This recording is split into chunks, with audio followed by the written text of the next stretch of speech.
Hola a todos, muy buenos días. Siendo las 12, entonces les damos la bienvenida a nuestro Ipsos Talk de hoy. En esta oportunidad les cuento que vamos a estar conversando acerca de cómo estar cerca del consumidor en tiempos de distanciamiento social. Voy a ver si puedo prender la cámara, denme un segundo. Aquí estamos para que nos vayamos conociendo y así después puedan también ver a nuestros presentadores.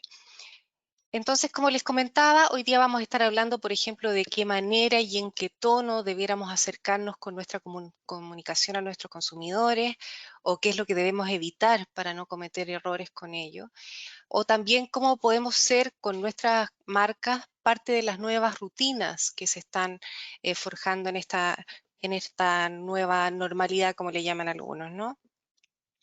Otros también hablamos de esta transición. Bueno, son parte de los temas que vamos a ir abordando hoy, pero primero que nada les voy a pedir que consideremos algunos tips. Lo primero, sugerimos desconectar VPN y cualquier otra plataforma que tengan que pueda estar consumiendo tráfico para así asegurar una mejor señal. Y antes de empezar, les comento que al lado derecho de su pantalla van a ver un panel donde pueden hacer todas las preguntas que quieran a través de nuestro chat y las vamos respondiendo a la medida que vayamos avanzando durante la presentación. Si nos quedamos sin tiempo, no hay problema, después se los respondemos por mail. Si por cualquier cosa se cae la conexión, nosotros igual vamos a estar grabando esta sesión y posteriormente la vamos a subir a nuestras plataformas, así que no se preocupen que van a poder contar con el material. Respecto a nuestra agenda, entonces les cuento que la primera parte va a ser presentada por Rodrigo Urti, líder del área de tracking de marca y de Creative Excellence, que nos va a hablar de los desafíos que tenemos en la comunicación y también en la construcción de valor de marca gracias a la comunicación. Y luego, para cerrar, vamos a tener a Felipe Loce, líder de nuestra unidad de Marketing Strategy Understanding y también de nuestra área de innovación, para actualizarnos respecto a las nuevas rutinas, ¿cierto? Y las posibilidades que tienen las marcas de participar en ello. Entonces, si les parece, ya tenemos bastantes asistentes. Vamos a dar inicio a nuestra presentación de hoy. Así que, Rodrigo, adelante cuando tú quieras. Bienvenido.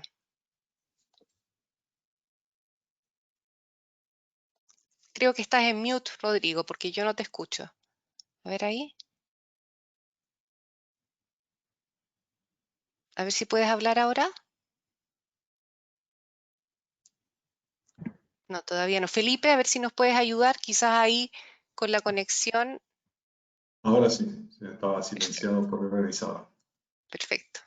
Súper. Gracias, Caro. Buenos días Te a escuchamos. todos. Les vamos entonces a hablar en esta primera, en general, sobre cómo conectar con las personas en este momento. En esta primera parte vamos a hablar un poco más específicamente de la comunicación. Voy a desconectar la cámara para que no me interfiera con la señal.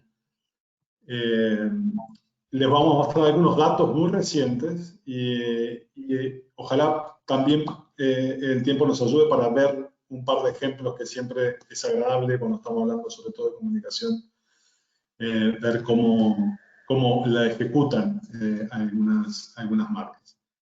Que el mundo está cerrado o prácticamente cerrado en una parte, no es noticia para nadie.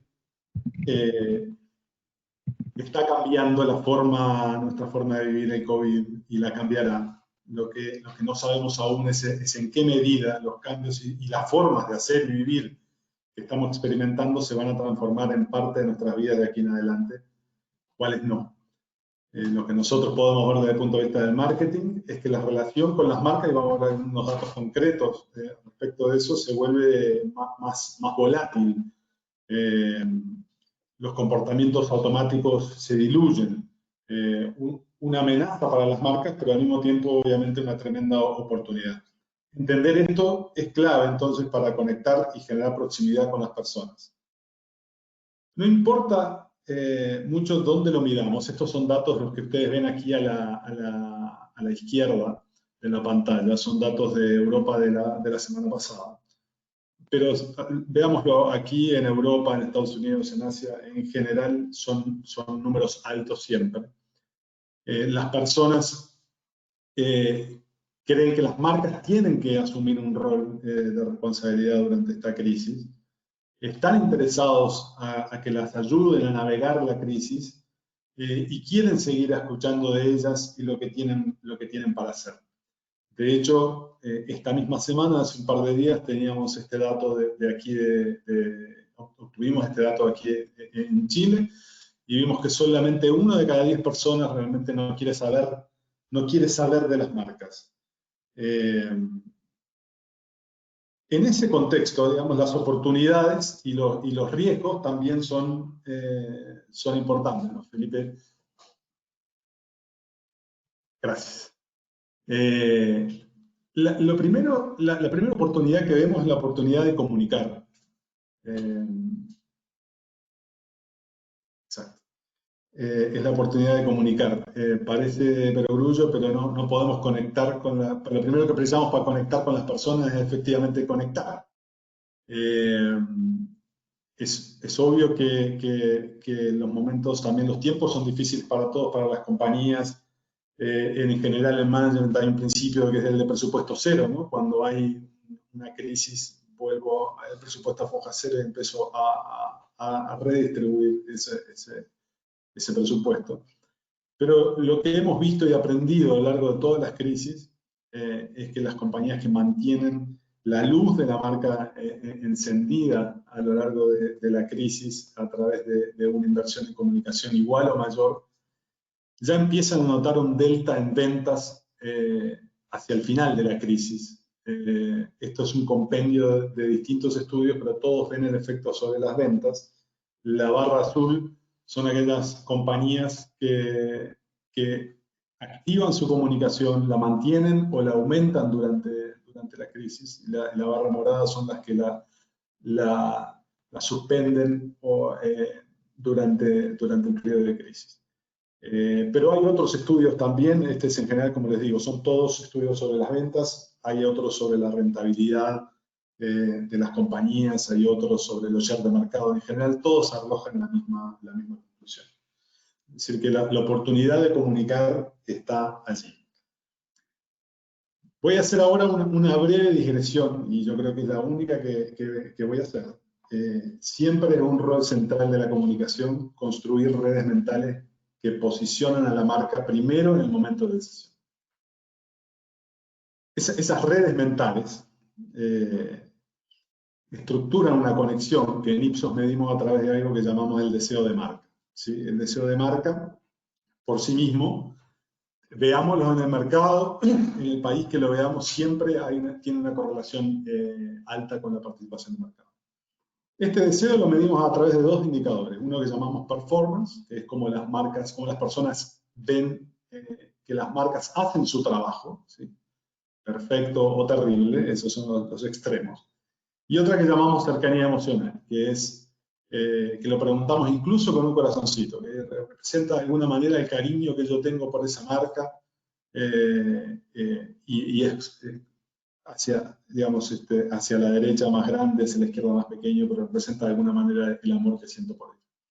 Una de las cosas que vemos siempre, y es uno de los grandes aprendizajes que siempre sacamos, es que esta cercanía es clave, por ejemplo, en desempatar una situación de igualdad en una categoría, es decir, donde hay 2 marcas que están en la misma situación, participación de mercado muy cercana, es la conexión emocional la que hace que la marca desempate y se ubique en el primer lugar en la consideración y en el corazón de los consumidores.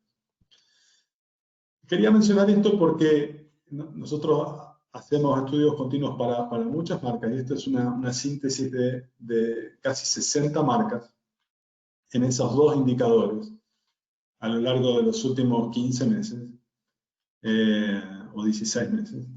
En los dos indicadores, ese indicador que nos dice cómo la marca lo hace y ese otro que nos dice cuán cercano, cuán conectado me siento con esa marca.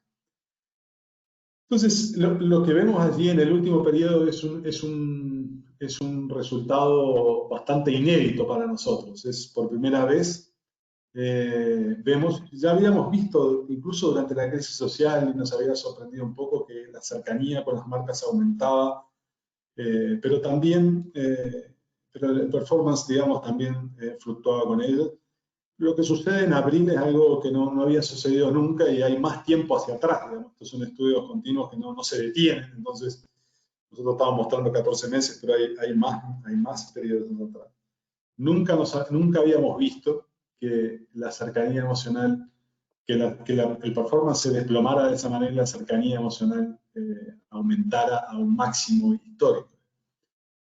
El performance yo creo que no debería sorprender porque hace poco supimos, por ejemplo, que los reclamos en Sarnac aumentaron significativamente, se triplicaron, si mal no recuerdo, de un año contra otro en abril. Pero lo interesante es que las personas efectivamente reconocen que las marcas lo están haciendo mal o no están haciendo lo bien que ellos esperarían. Pero al mismo tiempo sienten una especie de solidaridad mayor.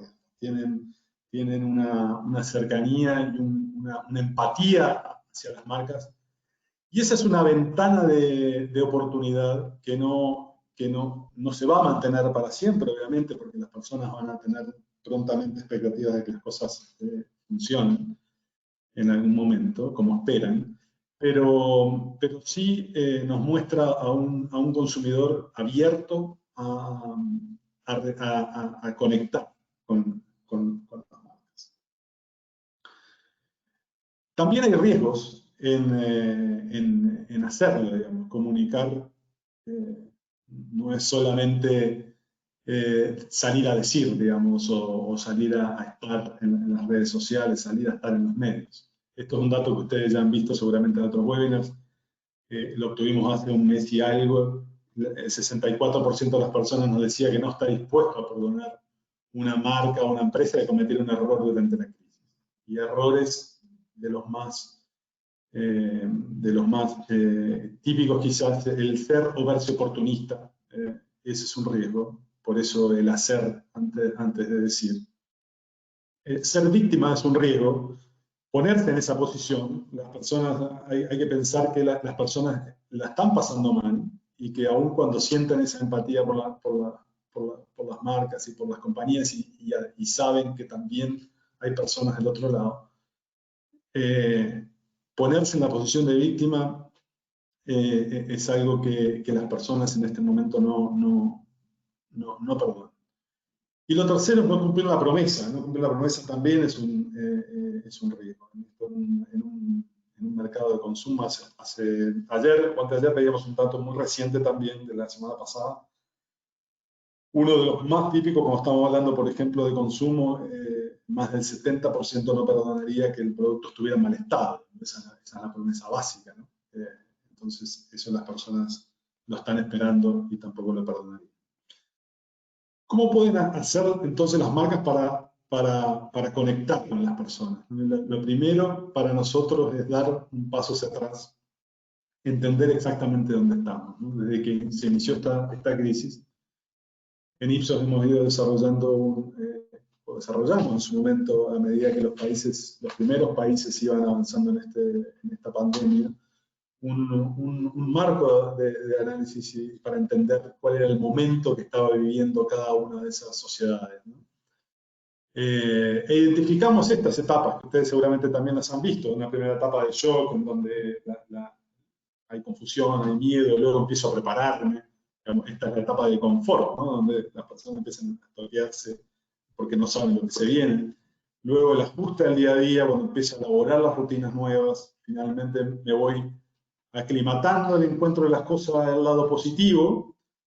Después entro en una etapa en donde ya la ansiedad hace que la tensión aumente y es la etapa que precede al alivio, en donde ya empiezo a ver signos de recuperación, pero de todas maneras se mantiene una cierta preocupación de lo que va a venir hacia adelante. ¿Cómo estamos en Chile hoy? Este es un dato, el último dato que tenemos disponible de esta última semana. Hay países que se ven, y ustedes ven ahí el área gris, representa un poco el promedio de la situación global, que está más en aclimatación hoy. Y hay países y regiones que han sido muy lineales en su comportamiento, porque eso va de la mano con las políticas y las decisiones que se van tomando a nivel de las autoridades públicas. En otros países como los nuestros, o como China en particular, que ha habido distintas estrategias, digamos, o ha habido una estrategia por ejemplo, de cuarentenas secuenciales, parciales, hace que no esté tan marcado, pero finalmente la mayoría de los chilenos estaban hasta esta semana en etapa de ajuste, elaborando esas nuevas rutinas, ya con personas que aún se están preparando, personas que se están aclimatando y otras que seguramente ya llevan más tiempo en esta situación, en donde el estado de ánimo empieza a generar cierta resistencia. Es importante entender estas etapas y entender dónde estamos, porque cada estado emocional, en general, va asociado a cómo las personas nos queremos sentir. Y eso tiene que ver con el tono que yo voy a usar en mis comunicaciones, ¿no? Voy a dejar a Chile para el final y voy a empezar por la izquierda. Cuando en marzo, a mediados de marzo, Estados Unidos estaba con que algunos estados empezaban, otros no, cuarentena sí, cuarentena no, los afectados y los fallecidos aumentaban. Las personas querían sentirse principalmente positivas y seguras. En Italia o en Francia, a mediados de abril, cuando ya estaban transitando del ajuste hacia del ajuste hacia la salida, digamos, hacia el alivio, o quizá un poco antes, perdón, hacia la resistencia. Las personas en esa etapa en que la tensión crece, las personas querían sentir este disfrute en gran medida, ¿sí? Es un tono a la que las personas en Italia, en Francia, estaban muy receptivos en ese momento. Nosotros levantamos esto mismo para Chile esta semana. Esto es un resultado del martes, que terminamos de acabar el martes. Y en este contexto, donde todavía estamos mayoritariamente en ajuste, queremos sentirnos positivos de que hay un futuro, digamos, sentir que hay un futuro después del COVID, sentir optimismo, pero también sentir seguridad, sentirme confiado de que no me voy a enfermar, no estoy en peligro, digamos.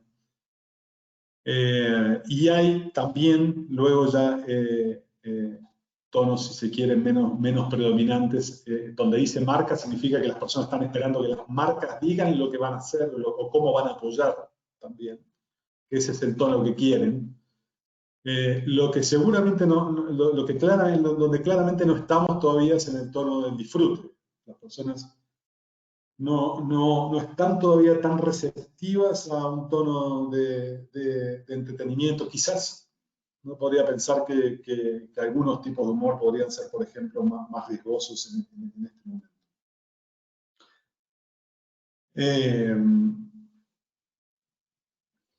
Perfecto. Cada etapa, entonces, les decía, tiene emociones predominantes y eso tiene que ver, y eso es seguramente distinto en cada lugar. El desafío,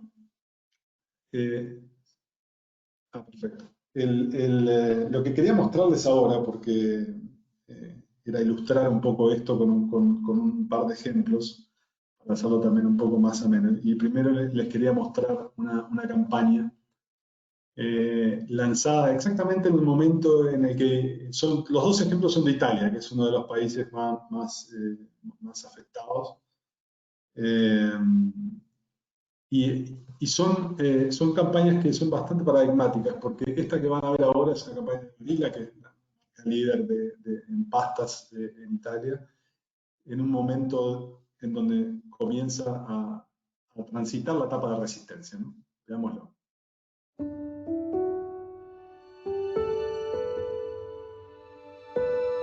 A questo silenzio che protegge le nostre strade e alla vita che grida dai balconi,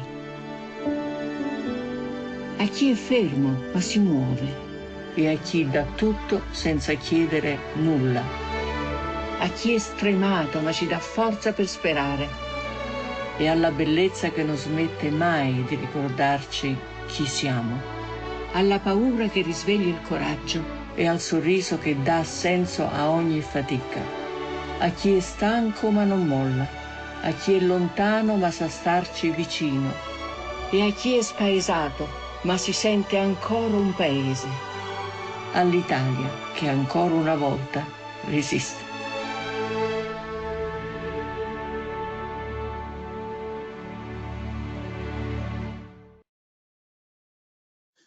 Italia resiste, una campaña narrada por Sofía Loren, que encaja justo con ese momento y que tuvo un suceso inmediato. Fue súper compartida y considerada muy, muy efectiva. El siguiente ejemplo es de Alitalia. Les voy a pedir que lo vean y después conversamos. Veamos.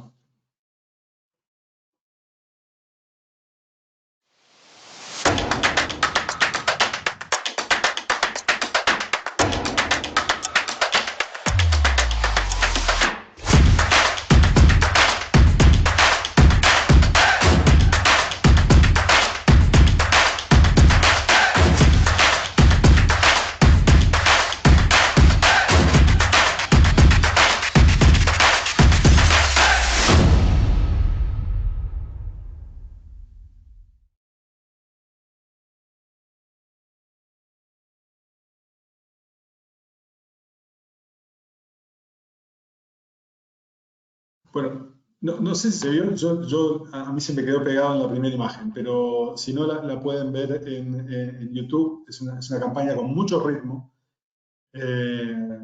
que está continuamente diciéndonos no pares de hacer, no pares de crecer, no pares de volar finalmente.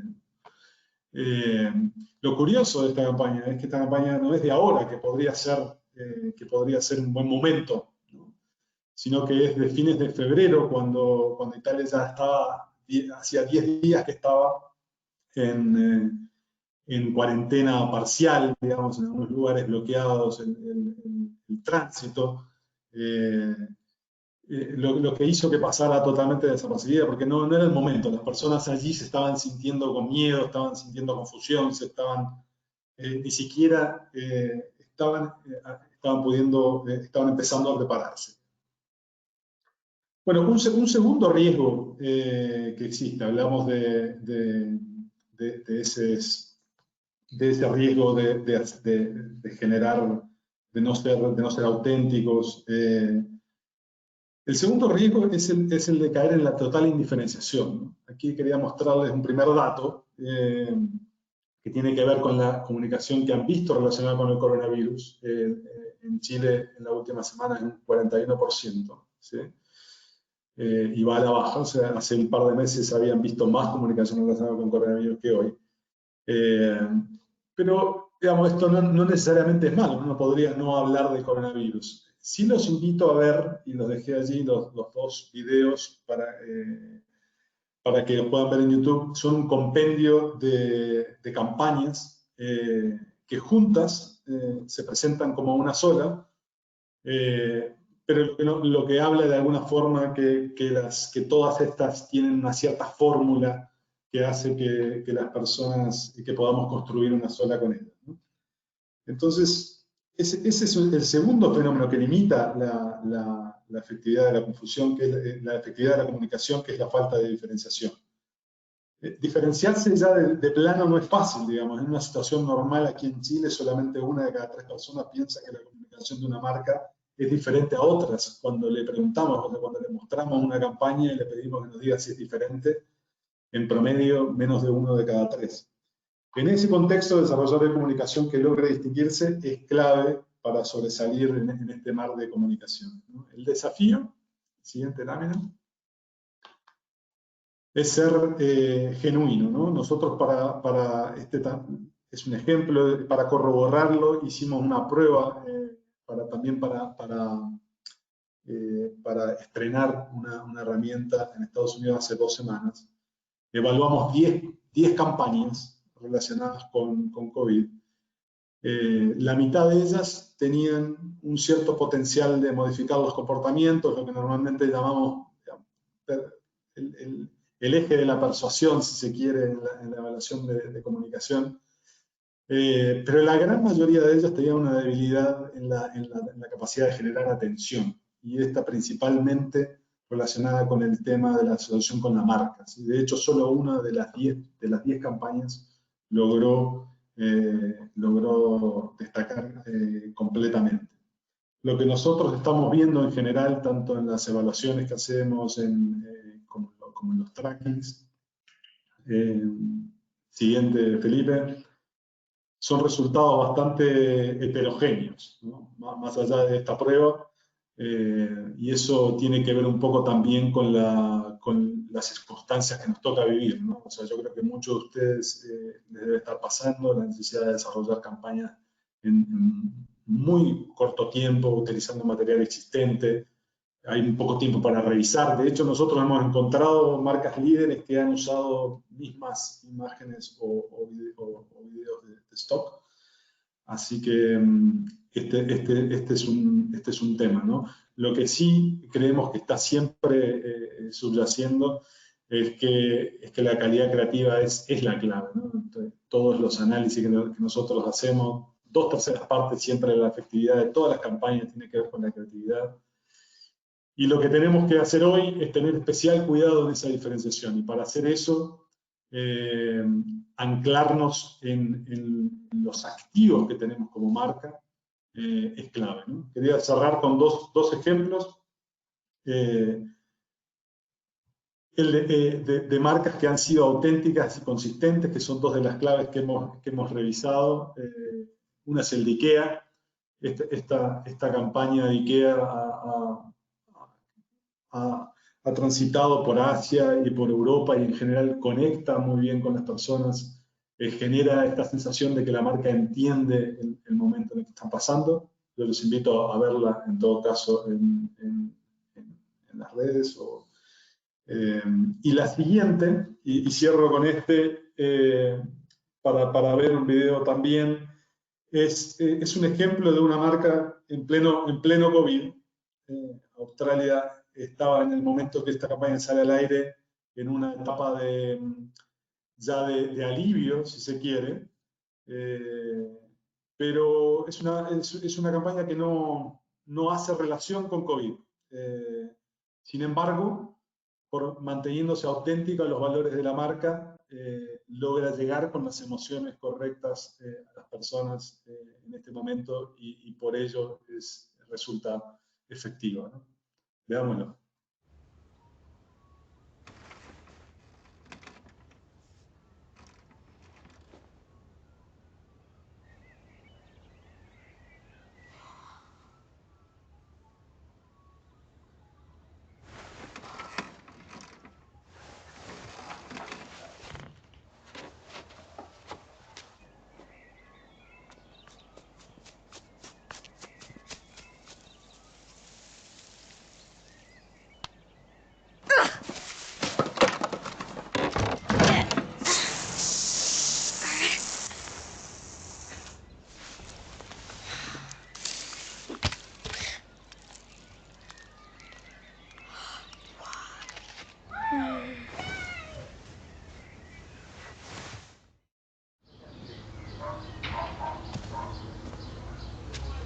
Come on, darling.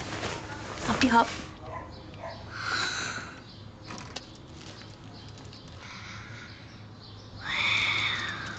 Mum, look. Can I have it? There's a glass and a half in everyone.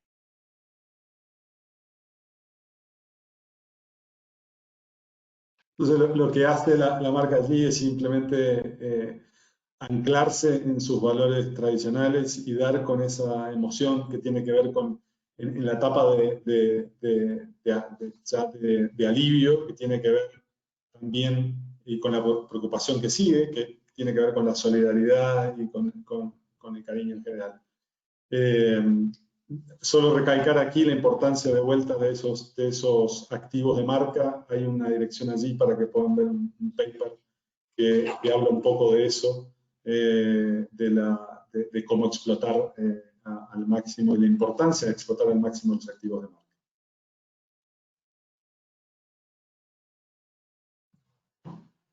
Con Rodrigo hemos estado revisando cómo comunicarnos de manera distinta en el periodo. Y esto tiene que ver con pasar de los estados emocionales y seguridad, poder, pertenecer, estado positivo y disfrutar. Y creo que hemos visto muy buenos ejemplos de cómo podemos calzar o no calzar con este momento. Pero no solamente con comunicación tenemos que estar acompañando a las personas. Es necesario que nuestro actuar en general en la estrategia de marketing está acompañando este proceso. Hasta el momento, las personas han tenido que cambiar muchas cosas de sus vidas, de la incredulidad, de la preparación al ajuste, está marcado por la necesidad de cambio y por tanto hemos tenido que estar ayudando a los consumidores a cambiar fácil. ¿No? Ahora lo que tenemos que ayudarlos a hacer es ayudarlos a dejar de cambiar. Y esa es una diferencia muy importante. Es una diferencia muy importante porque cuando uno ayuda a dejar de cambiar, tiene que ver con estabilizar realmente el comportamiento y ya no simplemente estar ajustándolo. ¿Y qué es estabilizar el comportamiento? Sino ayudar a crear nuevos rituales, ayudar a las personas en esta fase que van a venir ahora, la aclimatación, la resistencia y hacia el alivio, a ser capaces de ya no estar cambiando, sino estabilizar ciertas cosas, porque no podemos seguir operando en una eterna preparación, en un eterno ajuste. ¿Por qué les hablo de rituales? Les hablo de rituales porque un ritual es una práctica, que son las que hacemos cotidianamente, pero la diferencia entre una práctica y un ritual es que tiene un sentido y que tiene un valor emocional. Para las personas que lo ejecutan, efectivamente hay una diferencia ahí. Surge cuando una práctica ordinaria se carga de sentido, o sea, lo que hacemos todos los días, pero de repente esto tiene un valor y tiene un sentido mayor. Refleja un set de valores compartidos entre mí y otros que lo practican, pero también entre mí y los actores o las marcas que pudiesen estar siendo parte de ese proceso. Satisfacen necesidades a la vez que son fáciles de repetir. Es algo que no se hace porque sí, sino que es algo porque se hace porque se necesita. Y además, la gracia de los rituales es que se refuerzan a medida que se repiten.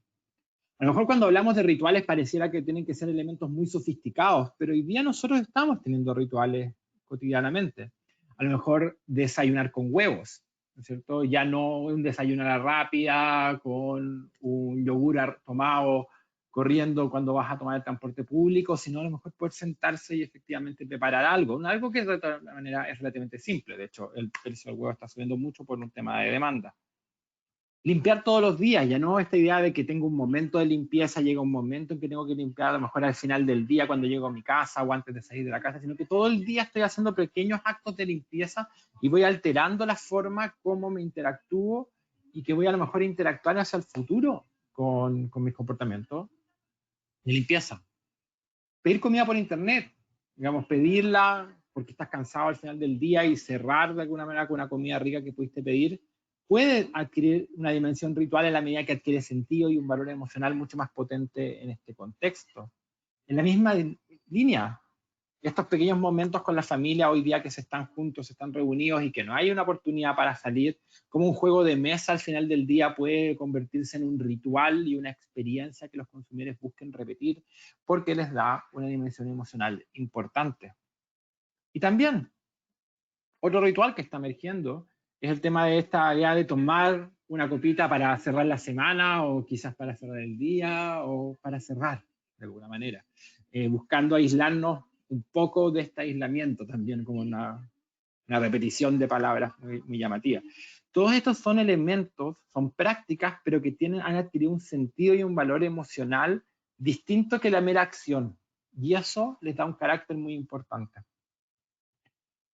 Pensando en esta última que les di de ejemplo, un ejemplo como una marca ha sido capaz de habitar un ritual y ha logrado alimentarlo y contribuirlo, es un ejemplo que se ha utilizado mucho, probablemente a lo mejor algunos ya la conocen, pero que nos parece muy destacable, que tiene que ver BrewDog. BrewDog es una compañía de cervezas inglesa, es una compañía relativamente pequeña, no es uno de los grandes líderes, y lo que hizo fue armó todo un sistema que incluye el e-commerce, obviamente, te mandan cerveza a tu casa, pero además armó una plataforma para generar reuniones virtuales y además entregó lo que podríamos llamar parafernalia que son todas estas imágenes de fondo, de manera que tú puedas estar como en un pub, brindar como en un pub, sentirte como en un pub, consolidando y alimentando un ritual obviamente, que estaba empezando a ocurrir en la población. Obviamente el pub en Inglaterra tiene todo un valor emocional muy importante, ¿no es cierto?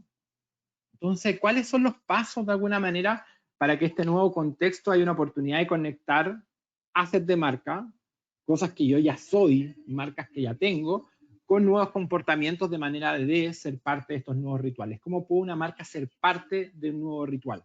Bueno, primero hay que buscarlo, hay que encontrarlo, hay que identificar las nuevas prácticas potenciales. Luego, además, necesitamos ayudar a internalizar estas nuevas prácticas. ¿Cómo? A partir de comunicar beneficios asociados, reforzar la práctica, crear una sensación de dominio en el target. Es muy importante que la práctica vaya acompañado de una comunicación y un mensaje de beneficio de por qué eso es bueno para ti. Que le agreguemos este sentido, que le pongamos palabras a este sentido y a estos estados emocionales que las personas están viviendo en la medida en que están realizando las prácticas. Y eso no son otra cosa que los beneficios de nuestras marcas. Luego también necesitamos cultivar un sentido comunitario de esta práctica. Nosotros hoy día estamos muy aislados, las personas están realizando prácticas en la soledad de su familia, y cuando uno hace cosas raras para uno, probablemente se siente un poco cohibido. O sea, estoy haciendo alguna cuestión extraña, a lo mejor estoy haciendo ejercicio en mi propio living, a lo mejor me estoy tomando esta copa y no quiero contarle a todo el mundo que me estoy tomando una cerveza todos los viernes porque si no se me hace demasiado larga la semana. Pero si yo creo una idea de que hay muchos otros que además que están haciendo esto mismo, genera esta sensación de comunidad, genera una sensación, y eso baja esa cohibición, hace la sensación de, ¿sabes qué? Esto es algo que puedo hacer, algo que quiero seguir haciendo. Es súper importante para establecer un ritual que sea algo que hagamos muchos. Y obviamente, y parece de perogrullo, pero es importante decirlo porque lo que no se dice se olvida, necesitamos alinear la promesa con la experiencia. O sea, si nosotros estamos entregando un mensaje comunicacional de que este beneficio sirve para esta práctica es nueva, hay muchos que lo están haciendo, necesitamos cumplir y ayudar efectivamente a retroalimentar esta práctica a partir de nuestra existencia como productos, de nuestra existencia como marca, de nuestra existencia como comunicación. No puede ser un one shot, tiene que ser un tema que vayamos retroalimentando de manera de ir consolidando y pasar de prácticas a rituales, rituales que tienen sentido y que quieren seguir siendo perseverados en el tiempo.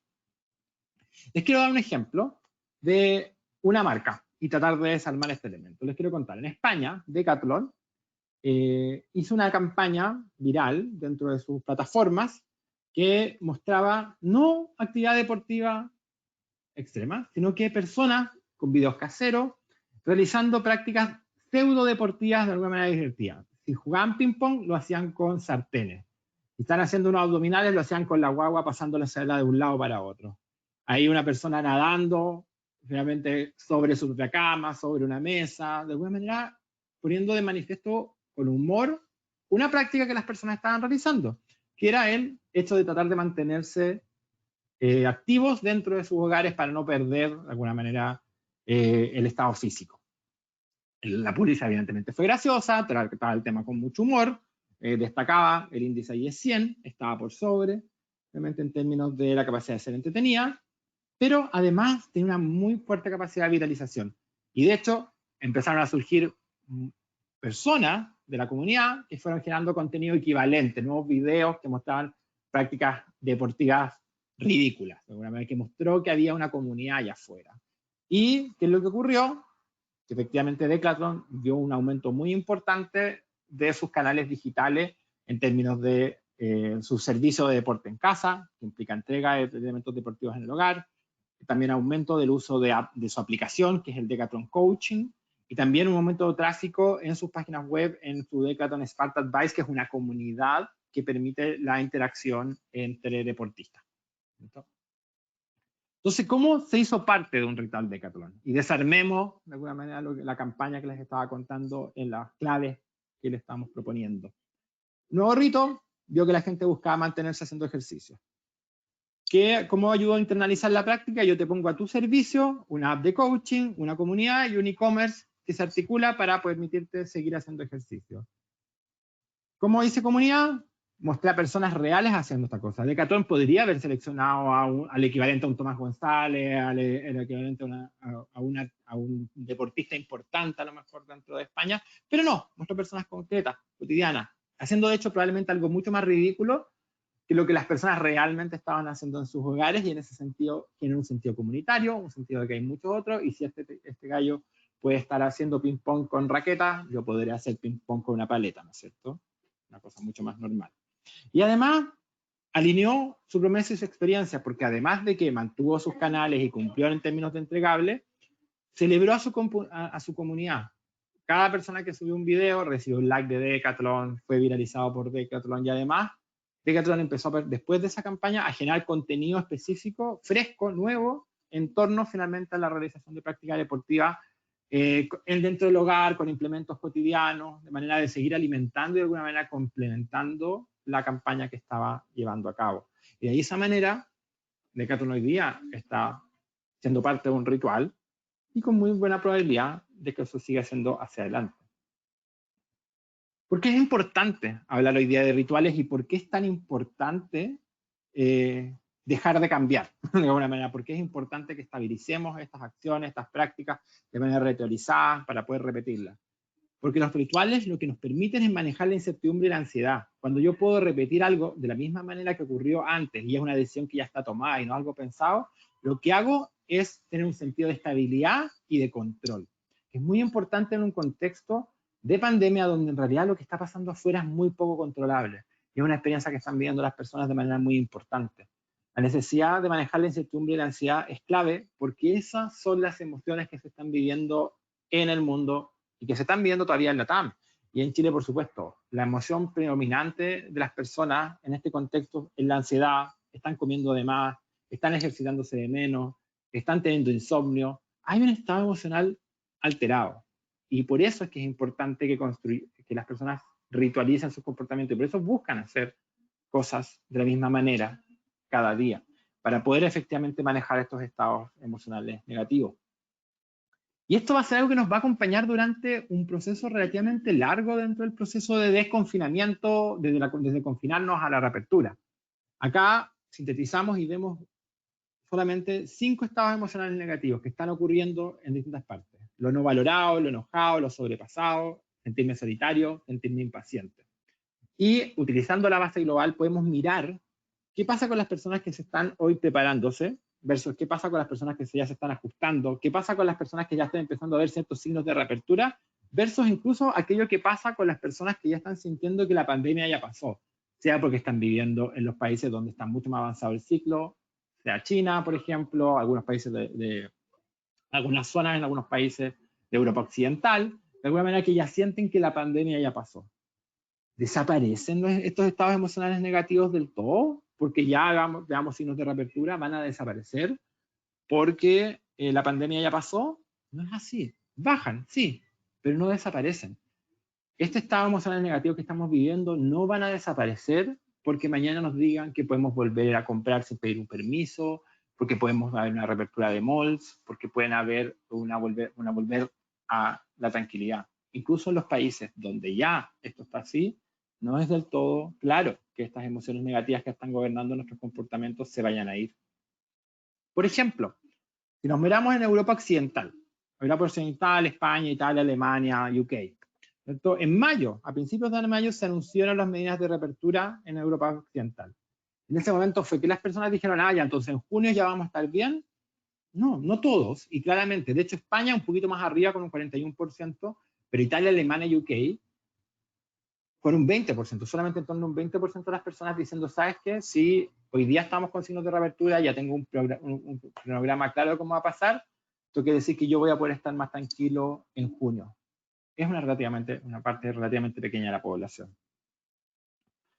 E incluso si nos vamos más lejos y como que avanzamos en el tiempo hacia China, que nos lleva ya 2 meses de ventaja, donde el fin de la cuarentena se anunció el 8 de abril, por tanto entre abril, ya pasó mayo, ¿qué está pasando hoy día?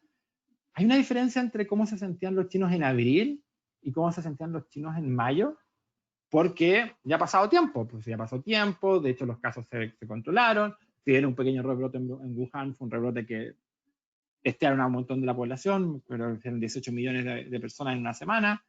¿Cierto? Pasó, la gente se sintió más tranquila de andar en transporte público, las personas se sintieron más tranquilas de salir de sus casas, se sintieron más cómodas yendo a un restaurante. No, en gran medida. Porque estos estados emocionales negativos que están gobernando nuestros comportamientos y que hacen necesario que retoricemos nuestras acciones, no tienen tanto que ver con qué tan abiertos o qué tan cerrados está el tema, sino que está influenciado por el impacto financiero que está detrás de esto. Y nosotros vemos las mismas 5 emociones: no me siento valorado, estoy enojado, me siento sobrepasado, me siento solitario, estoy impaciente, y comparo a las personas que están viviendo un impacto financiero real, o sea, sufrieron alguien en su hogar, perdió el trabajo, se hubo una reducción de salario, o hay un impacto directo finalmente financiero, versus aquellos que tienen miedo a ese impacto financiero, todavía no les pasa nada, pero tienen miedo, estoy muy preocupado de perder el empleo, estoy muy preocupado de no poder mantener finalmente mis niveles de gasto, versus aquellos que no sienten impacto financiero, vemos que hay una diferencia importante. Y llamativamente, incluso el miedo, la incertidumbre de qué podría pasar financieramente es más importante que el hecho mismo. ¿Cierto? Pero claramente estas emociones negativas nos van a acompañar más allá de la reapertura, porque están marcadas por algo que va a seguir existiendo más allá de la reapertura. Y si las emociones negativas permanecen con nosotros, van a permanecer los comportamientos. Y el punto, y esto es clave para Chile, porque estos aprendizajes que son globales son muy importantes para Chile, porque Chile es uno de los países que tiene es más pesimista a nivel mundial respecto a las perspectivas económicas. O sea, hay más personas con este nivel de miedo. Anunció ya el Ministerio del Trabajo, anunció un 15% de desempleo, y a eso hay que agregarle más o menos un 10% de las personas que están con suspensión laboral, que no son desempleados bajo la nomenclatura INE, pero ese es el nivel de impacto así directo. Pero en el resto de la población también hay grandes niveles de personas que no se sienten con un optimismo económico, no piensan que esto va a volver, a diferencia de, por ejemplo, lo que está pasando en los países BRIC. Ahí China, de hecho, tiene mucha confianza en su economía. Incluso los países del G8, que están más bajos, pero incluso nosotros estamos más abajo que ellos. Y claramente que la TAM. Todavía estamos más abajo. Nosotros nos veníamos cayendo desde octubre, noviembre, y ahí nos hemos repuntado. El pesimismo económico va a ayudar, va a hacer que las prácticas que hoy día se están viviendo, los rituales que hoy día se están configurando y la capacidad de relacionar con marca en ese contexto, duren mucho más tiempo que la reapertura o la no reapertura. Y es muy importante entender cómo actuar en tiempos de crisis. Y aquí lo interesante de que la crisis sea una crisis que tenga un componente económico tan importante es que podemos mirar hacia atrás. La pandemia es algo que nunca nos ha pasado, pero la crisis económica es algo que nosotros hemos vivido como mundo y como país. A lo mejor no tanto como otros países de Latinoamérica, y a lo mejor por eso todavía nos sentimos un poco sorprendidos, pero es algo que nos ha pasado antes. Por ejemplo, si nosotros miramos la crisis financiera del año 2008-2009 y miramos la probabilidad de que una idea nueva, que un producto nuevo, que un concepto nuevo de producto, que un nuevo packaging tuviera éxito, versus en los años recientes, entre el 2016 y el 2019, para decir como años neutros, ¿no? Que todos sabemos que todo año tiene su bemol, ¿no es cierto? Entonces, si lo comparamos en ese extremo, nos damos cuenta que incluso era más probable que un producto fuera exitoso en ese momento. ¿Y por qué esto es así? Porque en realidad existen 3 pilares del atractivo. Un concepto, un producto, una idea es atractiva y elicita prueba, genera éxito comercial, porque es relevante, porque no es caro, que es lo que nosotros llamamos expensiveness, y es diferenciado. ¿Cuál es la clave? La clave es la relevancia. En los contextos actuales, las marcas, como les mostró Rodrigo, bajan sus niveles de desempeño, ¿cierto? La gente está muy sintiendo que no necesariamente lo que están haciendo, los productos que son subhabituales, están funcionando del todo bien. Entonces hay una oportunidad de construir desde la relevancia para superar esos temas y tomar un paso respecto a la fluidez con que las personas están viviendo su relación con las marcas y con los productos. Pero la clave es la relevancia. En un contexto de crisis, más importante es resolver un problema de una manera relevante que resolver de manera demasiado distinta. En general, en periodos de bonanza económica, la gente busca las cosas que son muy diferentes, muy interesantes, muy distintas, mientras que los periodos de apertura económica buscan cosas que calcen muy bien con lo que necesitan, que entren muy bien en el insight y que sean muy claves en ese aspecto. Y eso es algo que nos va a gobernar, como les digo, mientras estas emociones negativas nos sigan acompañando. Y es por eso que podemos pensar cuáles prácticas van a ser solo prácticas que van a ser lentamente versus prácticas que van a ser ritos y que nos van a acompañar en el mediano plazo. Las prácticas que sean difíciles, costosas o sobredimensionadas van a ceder lentamente. Tampoco van a desaparecer de un día para otro, van a ceder lentamente. ¿Por qué? Porque efectivamente actuar fuera del automático es agotador. Y nosotros sabemos que muchas de las cosas que estamos haciendo hoy día son demasiado agotadoras. Pero muchas de las prácticas que estamos viendo hoy día o que están acelerándose hoy día van a ser ritos. Ritos que hayan adquirido sentido y un valor emocional. Esas nos van a acompañar en el mundo post-COVID, porque el mundo post-COVID es un mundo en que los estados emocionales negativos que las hacen necesarias van a seguir estando presentes.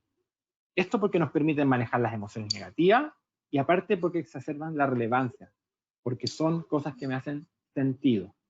Estas son las dos claves. Si yo logro hacer de los comportamientos que hoy día están ocurriendo en los hogares, comportamientos con sentido y con valor emocional donde mi marca esté presente, es una clave muy importante para seguir. Para resumir, y ya terminando con la parte como donde solamente les hablamos, si comunicamos asertivamente e innovamos relevantemente, nos vamos a mantener cercanos, aún en tiempos de distanciamiento. Y de ahí que algunas de las claves importantes que queríamos dejarles es, en primer lugar, la importancia de actuar, de hacer, tanto como y antes que decir, ¿no? Hay una controversia estos días muy interesante en marketing sobre las marcas que son oportunas a raíz de esto que está pasando en Estados Unidos, ¿no? Siempre antes actuar, antes hacer y después comunicarlo. Segundo, ser auténticos y fieles a lo que la marca representa, a sus códigos y activos. Estos son momentos en los que hay que sacar provecho de eso, el máximo provecho posible, ¿sí? Recuerden que una marca de agua en un video no es el código de marca que nos va a asegurar la propiedad de ese mensaje. Y en tercer lugar, y muy importante, encontrar, cuando estamos buscando esa historia, dar con el tono correcto, y para eso hay que estar, es importante estar muy encima de entender lo que las personas están sintiendo. Tener esa sensibilidad es muy importante, porque esta modalidad express que nos ha tocado de alguna manera en términos de generar contenido, creatividad en el último par de meses, es algo que va a seguir estando allí, en el sentido de que tenemos que seguir con la flexibilidad, adaptarnos al momento que se está viviendo. Hay que estar atento para eso a las señales, a los hitos, cuando volvemos a clase, cuando podemos salir de casa. Ese tipo de cosas van a ser las que nos van a ir marcando cambios en las actitudes de las personas y las emociones de las personas. Gracias, Rodrigo. Gracias, Felipe. Hay una pregunta. Perdón, Feli, ¿querías decir algo? Sí, quería cerrar con el tema de la innovación relevante, que son 3 claves también: entender la dimensión emocional. Recordemos que lo que están haciendo las personas no la están haciendo solo por hacerlo. Hoy día hay una respuesta emocional exacerbada y que las personas están viviendo. Los cambios que están haciendo las personas son para manejar sus estados emocionales. Tenemos que ser capaces de jugar un rol central en esos nuevos hábitos, no solamente dejar que ocurran, no decirle a las personas por qué nuestras marcas son las mejores para satisfacer esas necesidades que están buscando cubrir. Si nosotros dejamos a las personas sin beneficios de marca asociados a sus consumos, la gente va a estar comprando solo productos y nos van a poder reemplazar. Lo que deberían estar comprando las personas son marcas con beneficios. Aportar definitivamente la reactivación, la sensación de que porque es lo que las personas desean, la sensación de que están pasando cosas positivamente, también es clave para mantenernos cercanos aún en tiempos de distanciamiento. Claro. Gracias, Feli. Mira, lo que pasa es que estaba mirando el panel y tenemos algunas preguntas súper interesantes. Soledad nos hizo 3 preguntas, pero están todas vinculadas a cómo esto conversa con otros estudios que de repente están hablando de tener como foco la seguridad en la comunicación. Yo me adelantaría de alguna manera a poner en la conversación que esto depende mucho del estado emocional en el que vayamos transitando. Pero no sé si quieren comentar algo al respecto. Yo creo que la seguridad es una de las cosas que las personas necesitan sentir, pero no es la única. Y esto es interesante saberlo, porque de hecho la emoción predominante hoy, o lo que las personas de forma predominante quieren sentir con la comunicación de marca, es positividad. Es el sentido de que hay un futuro más allá de lo que nos está tocando vivir en este momento. Entonces, la seguridad está ahí. De todas maneras, hay una parte que valora mucho la seguridad. Sí. Claro. Sí. Y la seguridad entendida es que la seguridad puede ser entendida como la mera existencia, la continuidad operacional, la continuidad de los productos, la continuidad del servicio. Si lo pensamos así, claro, de la ejecución es una emoción más propia de la preparación y el ajuste. En la medida que nos empecemos a mover hacia las cosas ya están andando, es que este tema del positivismo adquiere una relevancia muy importante y el estar claro que va a haber un futuro mejor, que va a haber un momento en que esto va a dejar de ser tan difícil. Eso es muy importante porque las personas están viviendo de una manera muy ansiosa este proceso. Claro, entonces, claro, ha sido importante la seguridad, pero tenemos que ir moviéndonos con los estados emocionales. Es mucho más dinámico que lo que hubiera sido en otros momentos. Tal cual, entonces no es solamente el cómo me ejecuto mi marca, sino que también cómo estoy haciendo sentir al usuario, al consumidor final. ¿Cierto? Perfecto. Hay otra pregunta de Soledad que nos preguntaba cuánto podría estimar esta emoción, ¿no es cierto? Y cómo va a ser después cuando se vuelva a la nueva normalidad. Y también Shirley nos comentaba algo muy interesante, si es que hay un benchmark respecto a esta conexión emocional. Desde nuestra experiencia, ¿cómo se plasma esto dentro de algún indicador o algún benchmark? Ahí tú, Rodrigo, comentabas de la cercanía. Sí, bueno, la cercanía emocional es una pieza central de la forma que nosotros vemos la salud de marca. Y ese es un indicador que revisamos siempre y para el cual existe también siempre benchmarks, ¿no?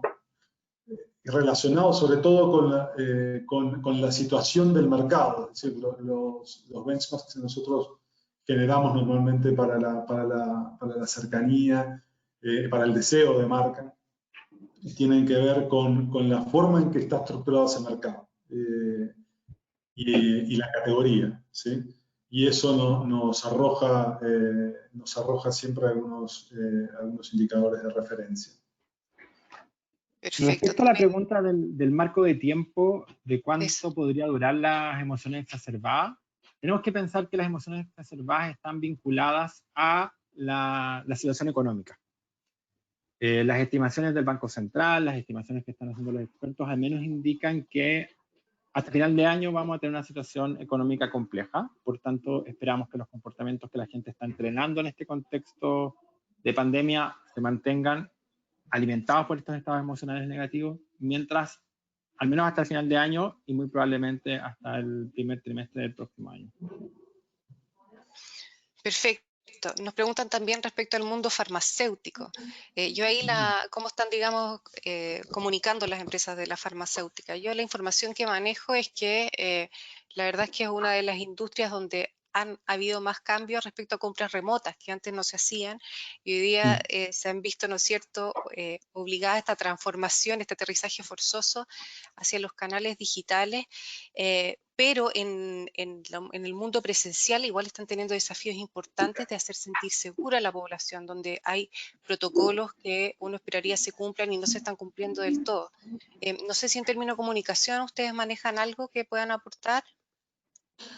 Yo creo que la industria toda de los medicamentos está pasando por un momento de ajuste regulatorio a la que se está adaptando todavía, ¿no? Yo estoy mirando televisión de otras partes y en general no veo muchos cambios a cómo en cada mercado se genera publicidad de medicamentos, ¿no? Pero seguramente es una industria que está adaptándose, que va a tener que adaptarse a las las nuevas regulaciones que van surgiendo, muchas de las cuales yo creo que habrán pasado y pasarán algo desapercibidas, porque entre octubre y marzo, entre crisis social y COVID, pasaron muchas cosas, y el COVID después se robó la atención, pero yo creo que cuando el COVID despeje un poquito, vamos a empezar a ver todos los cambios que efectivamente se ocurrieron, ¿no? Gracias, Rodrigo. En honor al tiempo, me pasó volando. Les cuento que han llegado muchas preguntas, se las vamos a contestar todas por email. Tenemos el registro de su email, así que muy agradecidos también por los comentarios lindos que nos han llegado. Súper orgullosa de poder aportar a sus marcas. Agradecida aquí de los colegas con la información compartida. Los invitamos a seguirnos en Instagram, también en nuestro sitio web. Ahí va a estar publicado este video. Y también tenemos disponible ya la 6ª medición de nuestro tracking que lleva el pulso de esta crisis, está gratuito, disponible para ustedes. Tenemos estudios globales también con experiencia de otros países. Y el próximo webinar, desde ya los dejamos invitados, vamos a hablar de nuestras esperadas Global Trends, que si bien ya están disponibles, vamos a conversar al respecto de cómo cambian, ¿no es cierto?, las actitudes, cómo vamos adaptando nuestro comportamiento, pero toda la base de ciertos valores que de alguna manera se sostienen en el tiempo y que nos permiten de alguna manera gestionar este futuro tan incierto y pesimista que estamos viviendo. Así que muchas gracias de parte del equipo y que tengan buen fin de semana. Muchas gracias. Gracias. Gracias.